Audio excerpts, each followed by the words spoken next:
We're all experts in our lack of knowledge. Nobody needs to tell us we're an expert in that. No one needs to qualify that for us. We all pretty much know that we have that anyways. And we also are all experts, I think, in this. It's a really specific, fancy degree. I think you've heard of it before. It's called coulda, woulda, shoulda.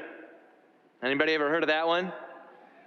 Yes, okay, so you know what I'm talking about, right? Yeah. We never had to learn that one in class because we already knew how to do it, didn't we? Right, it's the experience that we have in life of the fact that there are lots of things out there that we wish we could do, but somehow can't, or that we believe that we would have done if, but in fact we didn't because we wouldn't, because the if wasn't there, or somehow we should have done X, Y, or Z, but we found ourselves, for whatever reason, unable to do what we should have done, right? We all got PhDs in that degree. We all got PhDs in our ignorance. Jesus goes into the human story to solve those two conundrums. And he does so in such a strange way.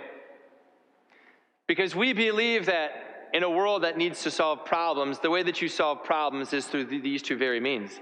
We solve problems if we know something we didn't know before.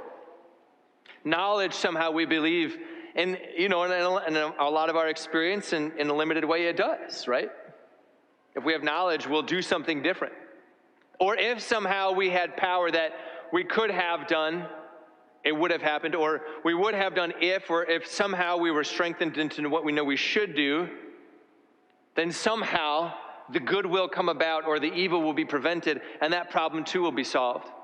Clearly, all of our limitations were not the limitations of Jesus. And we have this natural inclination to think that, if all of those things were had, then the bad thing wouldn't happen. Then the story would end differently. Strangely, it didn't. The bad thing still happened. The good thing still didn't come about, that the evil was perpetrated.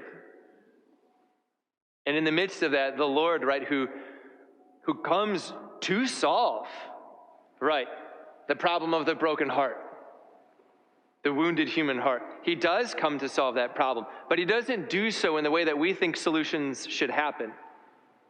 And he gives this sort of mysterious offering as a solution. St. Paul would actually think about this 25 years later, right? He's pondering this very thing about the difference between the limitations of humanity and the unlimited goodness of God. And he says, what was it really? What was it really that sort of was the key that unlocked the door? And you notice in Paul's own commentary, which we heard again with our own ears in the second reading, Paul doesn't say this: it was the foreknowledge of God that saved us all. He didn't say it was the power of Jesus to prevent evil that saved us all. He didn't say it was the power of Jesus to produce miracles that saved us all. What is it that got Jesus above the fray? How was it that he was able to exalt what had been lowered and broken? St. Paul says it was this alone: the obedience of Jesus. The obedience of Jesus. What made Jesus obedient was that he knew the voice of his Father and was faithful to the voice of his Father. And it says right elsewhere, right in the Psalms and some of the prophets, right, that in Isaiah and in the Psalms, that he would set his face like flint against everything else that was not his Father. Because he knew ultimately that the solution to the problems of humanity was not in knowledge, was not in, right, these sort of so-called supernatural powers in order to change people's circumstances. He said the only solution to the story of the human heart is actually the divine life that's in me. And so when he's in this most treacherous moment of his entire life, notice what he doesn't give to his apostles. He doesn't give them an explanation in the moment of all things that are going to pass. He doesn't give them the power to defend him from being arrested. He doesn't give them the courage to refrain from the evils that he knows they're going to do. He doesn't give them any of those things because those aren't the solution.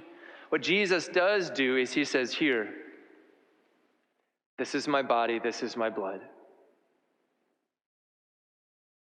That's what he offers as a solution to the illness, the sickness of the human heart, of the neediness of the human condition.